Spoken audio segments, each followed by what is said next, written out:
everybody. Thank you for joining me today. I do truly appreciate it. And I've got a video today, a little bit more on the experimentation, that kind of stuff. But TBR, books, what got to be read, the to be read pile, which is no big deal, nothing new. But I invited my wife, Tosha, to join us today. And she's already said this. She just said these words. Oh, this is going to get you canceled. Canceled from the internet. Like, woo!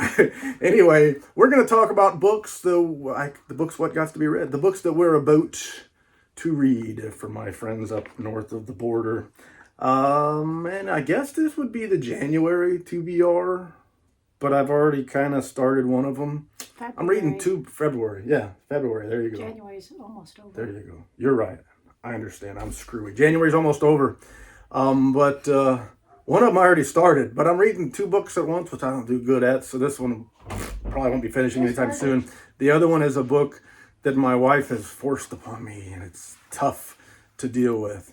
Anyway, but that one's not on the list. But the first book I'm going to read, and then I'll let her go because she's got a cool stack. She can explain to you where we got it from. We went book shopping today. You're not going at the High Society book place. So you're not talking about the book you're tortured to read today? I'll do that some other time. That's going to piss people off when they hear what I think about that book. Maybe I won't even do it. I don't know. But anyway, the first book on my TBR is Stephen Graham Jones' The Buffalo Hunter. And I've already talked about some Stephen Graham Jones books. I got some on the collection there, showed them off. I've done some reviews on some great ones like Mongrels and My Heart is a Chainsaw and on and on. Some great ones that I've enjoyed. And Buffalo Hunter, I've started, but I've barely started it. And I've got another book to finish, so I'll probably be reading that on at the beginning of February. Anyway, now you can see why I screw up so much. I don't have somebody fixing my problems and things like that.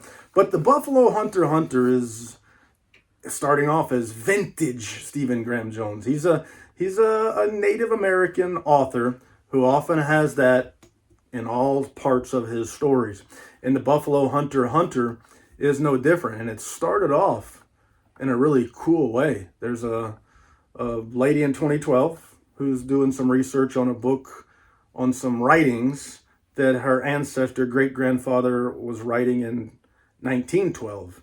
And so he's interviewing a native from a particular tribe. I can't think of the name of the tribe off the top of my head, but here's a little bit. I'm reading the NetGalley Kindle ARC. So Titan Books said I was worthwhile to get the ARC for this so I can read early. I've already pre-ordered it. But they say this: a chilling historical horror novel set in the American West in 1912 following a Lutheran priest who transcribes the life of a vampire. Oh, spoiler alert. Vampire.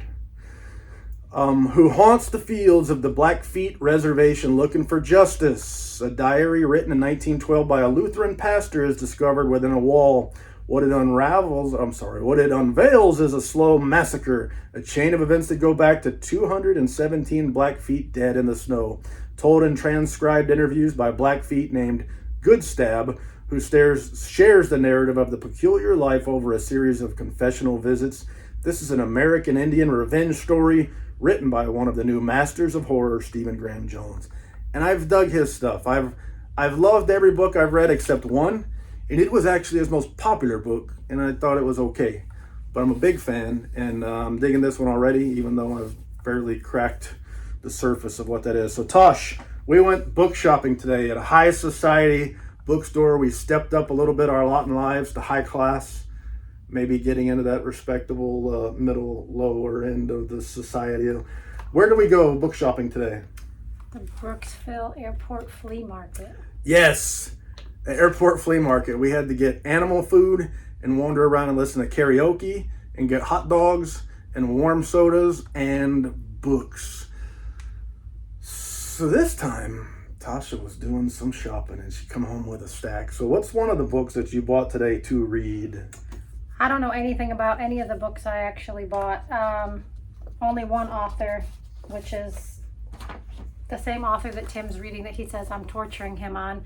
but I guess I can't tell you who that is at this point. Kristen Hannah is her name. Kristen you may Hannah, have heard of her. who is fantastic. So Tim's review of that book will be interesting because he says I only read very depressing things. So that's my complaint. I don't know if I can make it. He's gonna make it because he can't. You gotta finish what you started. I gotta finish what I started. This one actually came as a recommendation from the lady at the flea market because I tend to enjoy historical fiction. I don't know if this falls in that, but at least history in some sort. It's called The Kitchen House.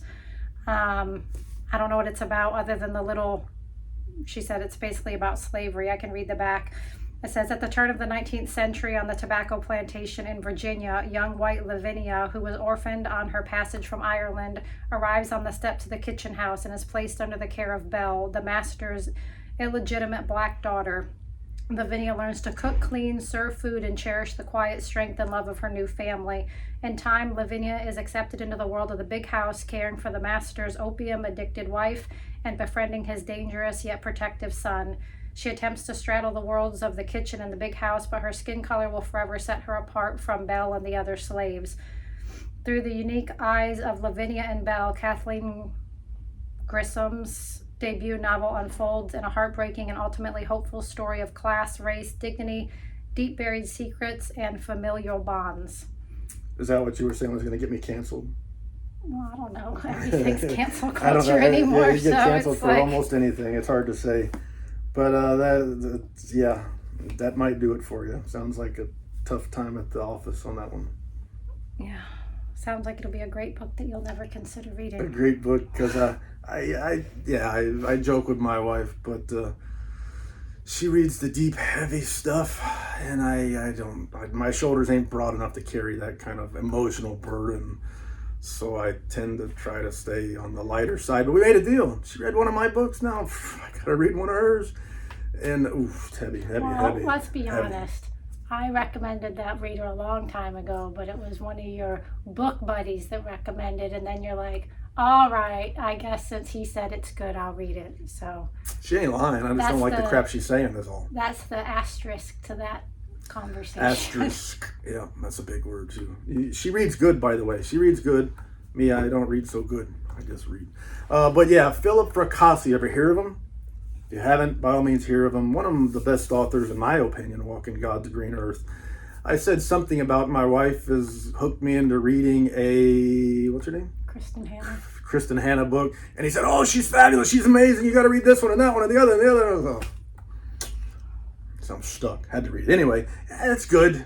It's just heavy. Anyway, the next one on my books, What Gots to Be Read list, after I finish that one, it's another, got these papers here. It's another NetGalley. They're hooking a brother up. I get to read some stuff before I actually get the stuff. But this one is Stephen Graham Jones as well, Mapping the Interior. And it's a book that was actually out in 2017. I guess it's being redone by Tor Forge. So they got some arcs out to help promote the book. And I was able to get one. And I saw this on a bookshelf at a Barnes & Noble, I want to say a while back. And it was a science softcover, and as stupid as I am, somehow I walked out of there without buying that book. I should have, anyway. But Mapping the Interior is shorter. I guess it would be a novella, or what H.G. Wells would have called a novel, but it was like 170, shorter book. And here we go. Walking through his own house at night, a 15-year-old thinks he sees another person stepping through a doorway. Instead of the people who could be there, his mother or his brother, the figure reminds him of his long-gone father who died mysteriously before his family left the reservation. When he follows it, he discovers his house is bigger and deeper than he knew. The house is the kind of wrong place where you can lose yourself and find things you'd rather not have. Over the course of a few nights, the boy tries to map out his house in an effort that puts his little brother in the worst danger and puts him in the position to save them at a terrible cost. And again, that's Stephen Graham Jones. And so I'm a fan. I dig it when he's got something out. I read it. And honestly, the very first book I ever read of Stephen Graham Jones was Mongrels. And I've talked about that before, but I had read a Grady Hendrix book that I loved, and immediately that day went to the Stephen Graham Jones book, and I stumbled a little bit. The cadence or his narrative or whatever it is, I stumbled a little bit. and I was having trouble just getting into the story for a very short period of time. And I pulled up a video of an interview with him, and I heard the fella talk. He's doing the interview, and I heard him talk, and then boom, I got it. The light bulb came on. I figured it out. I went back to Mongrels, and awesome. So I recommend that sometimes. If you ever have a little bit of trouble with the prose, some authors out there, Joe R. Lansdale's another one. You listen to him talk, he writes a lot like he talks. But anyway, that's the next one after that for me. Stephen Graham Jones, Mapping the Interior. Tosha, what's next on your stack of books? This one's called Irenas Children. Talar J. Mazzeo. You think that's how you say that? I would say Tiller J. Mazzeo, but I'm sure that's wrong. Here's what it looks like. Tell me how we're saying it wrong. Tell me how to say it right, please. I need your help. I don't even know what this one's about either. I actually really just enjoy books about the Holocaust. Well, enjoy, that's maybe not the right word to use. But I tend to read a lot of books about the Holocaust. It's fascinating to me. And this one, I read the back, and it was saying that she was like the female version of Schindler and smuggling kids out and keeping records of their names and who they were and all that, and burying it under, I believe it was an apple tree and glass bottles. And it just seemed to be something that would be a book that I would enjoy, so I just grabbed it. But honestly, I don't know anything more about it than that. I don't have the excitement that you have in doing this. Quite the pomp and circumstance I'm lacking on a little bit. Yeah, well, you do got a bookmark in here. We got a Veterans Health bookmark also in there, I saw. All right, so yeah. Veterans Health Administration, chronic pain. So you never know what you're going to find in books also. But yeah, Tosha tends to read that heavy stuff. And anyway, I don't, emotionally sometimes I struggle with some of my favorite authors written books, and I heard that's heavy, and I've avoided it on purpose because I don't know if I'm up for that kind of stuff. Which is funny because I'll get our son, who's going to be 15, I've had him read some of Kristen Hannah and books about the Holocaust, and he enjoys them also, but Tim won't touch them. Yep, that's it. I got to protect myself, protect my my psyche a little bit. The next one up for me is Grady Hendrix. I just mentioned his name, and I got these books in the mail. I got a couple different versions of this, signed editions, and this is Witchcraft for Wayward Girls. And Grady Hendrix is a neat author because he writes a lot of horror, but it's not your typical fare, if you will. It's not your standard horror fare. He puts a lot of fun in it. Like me, he's kind of goofing off a little bit in him, a little bit of goofball stuff, and a lot of it is vintage from the 80s era, which is where I grew up, born in 76, grew up in the 80s, so a lot of it just feels right at home for me. But he has fun. He throws a little bit of fun in there, a little bit of ridiculousness. You don't hear that word a lot, ridiculousness. It's hard to say. Throws a lot of that stuff in there.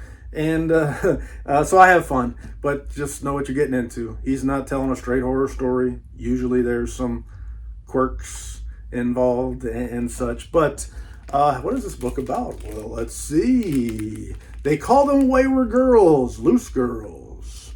Girls who grew up too fast, and they're sent to the Wellwood house in St. Augustine, Florida, where unwed mothers are hidden by their families to have their babies in secret, to give them up for adoption, and most important of all, to forget any of it ever happened. 15-year-old Fern arrives at the home in the sweltering summer of 1970, pregnant, frightened, and alone, under the watchful eye of the stern Miss Wellwood. She meets a dozen other girls in the same predicament. There's Rose, a hippie, who insists she's going to find a way to keep her baby and escape to a commune in Zinnia, a budding musician who plans to marry her baby's father, and Holly, a wisp of a girl, barely 14, mute and pregnant by no one knows who. Everything the girls eat, every moment of their waking day, and everything they're allowed to talk about is strictly controlled by the adults who claim they know what's best for them. Then Fern meets a librarian who gives her an occult book about witchcraft, and power is in the hands of the girls for the first time in their lives.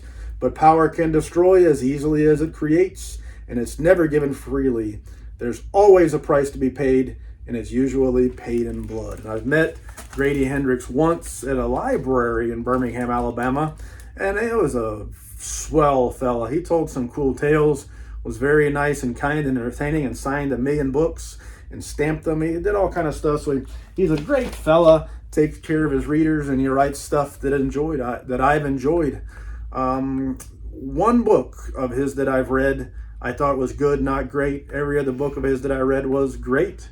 And I'm really looking forward to Witchcraft. A lot of people already, it's brand new, just out. Already a lot of people are saying it's his best, which sounds cool to me. Tosha, did you get anything else at the flea market today? I did, but when you were reading that, it's almost like, oh, maybe I'd like that.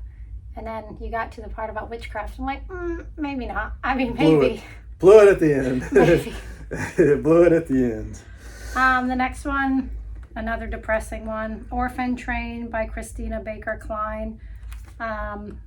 This one it says, between 1854 and 1929, so-called orphan trains ran regularly from the cities of the East Coast to the farmlands of the Midwest, carrying thousands of abandoned children whose fates would be determined by pure luck. Would they be adopted by a kind and loving family, or would they face a childhood of adolescence of hard labor and servitude? As a young Irish immigrant, Vivian Daly was one such child, sent by rail from New York City to an uncertain future a world away. Returning east earlier in life, Vivian leads a quiet, peaceful existence on the coast of Maine. The memories of her upbringing rendered a hazy blur, but in her attic, hidden in trunks, are vestiges, is that right? I think so. Of a turbulent past. 17-year-old Molly Eyre knows that a community service position helping an elderly widow clean out her attic is the only thing keeping her out of juvenile hall. But as Molly helps Vivian sort through her keepsakes and possessions, she discovers that she and Vivian aren't as different as they appear. You know what that is? Let's do something like this so I'll remember. This is when we screw up. I do that so I'll know how to cut it out. And in case I forget to cut it out, you'll know exactly what is going on here. Because I've done that before. I forget to cut them out. Penobscot. A Penobscot Indian. Yeah, I guess it's an Indian tribe. Penobscot. Who has spent her youth in and out of foster homes. Molly is also an outsider being raised by strangers, and she too has unanswered questions about the past. Moving between contemporary Maine and the Depression-era Minnesota, Orphan Train is a powerful tale of upheaval and resilience, second chances, and unexpected friendship. I've never heard of that type of Indian before. Yeah, there's a lot of the tribes that are not familiar to me anyway.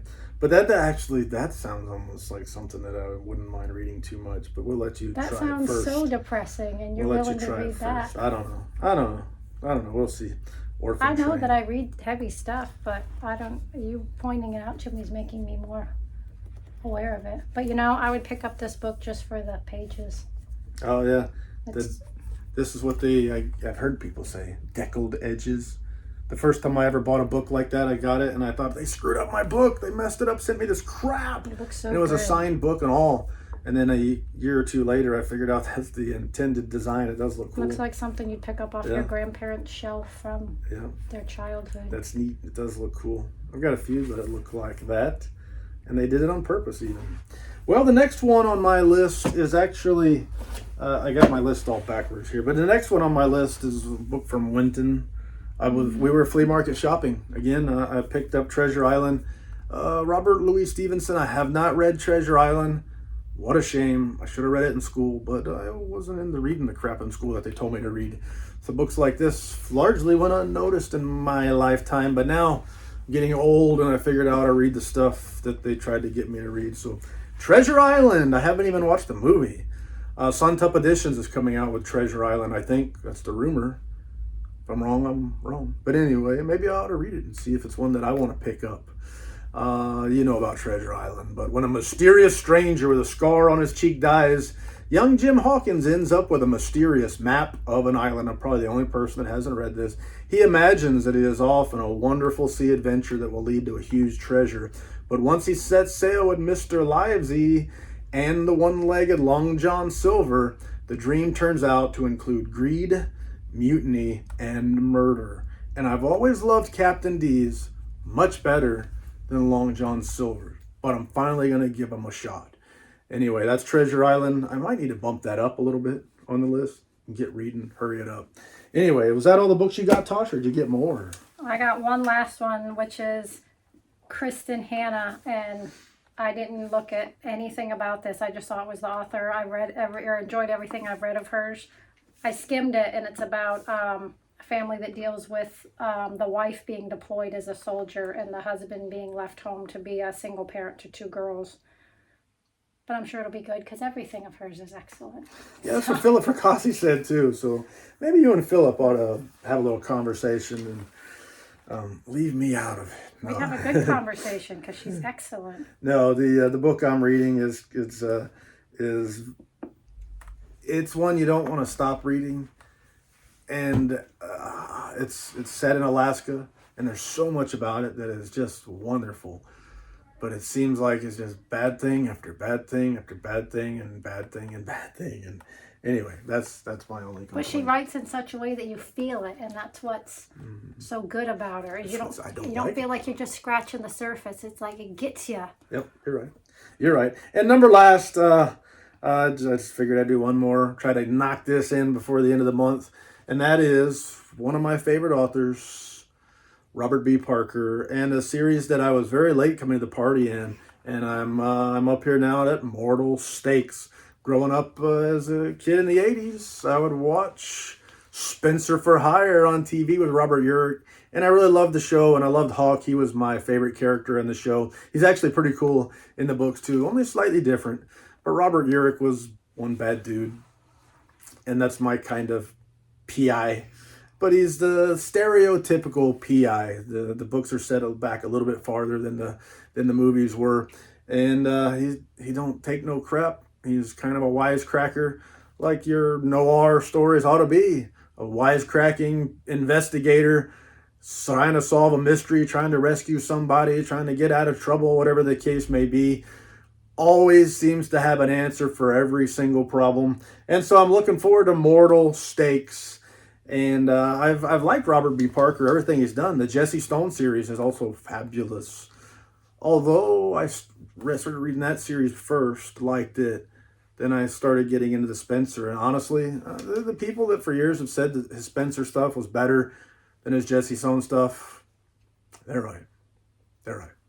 It's really good stuff. Anyway, I'm jumping on Mortal Stakes. And these are short books, easy reads, and a lot of fun. And I really need to get cracking because he's got about 500 books in this series.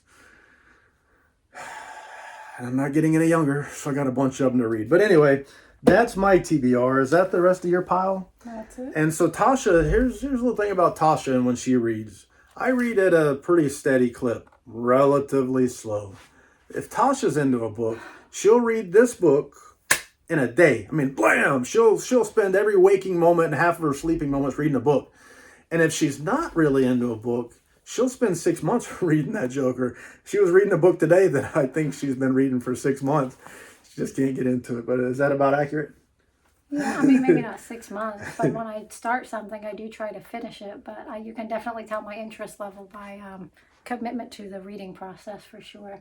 Anyway, yeah, that's it. And I know how much tough it can be slogging through a book that you are not really into. Oh, you should have put, what's his name, the book that Carter's reading right now that I just finished on your this month book. Let's go get Carter. Let's bring him in. Maybe we'll bring him in another time. My oldest son, Carter's 15. He likes to read too. Well, he doesn't like to read, Not but he enjoys it when he of does it. Yeah, he enjoys reading. He'd rather do other things than pick up the book and read. Yeah. We'll have to get him to talk about a book or two. Anyway, how much better than I am is Tosha? Let us know, and should she take over and me just going about my business, mind my own business, and let her do this channel because it's terrific. She'd be the terrific, and it's terrific. How's that? Anyway, thanks Tosha for joining me. I've got a couple videos with Tosha where she's burning my books, where she's throwing my books away, unboxing them because they suck so bad or something like that. They're really funny. I'll put some links in the description for those because she's got a senska humor, if you will, and a senska humiliation.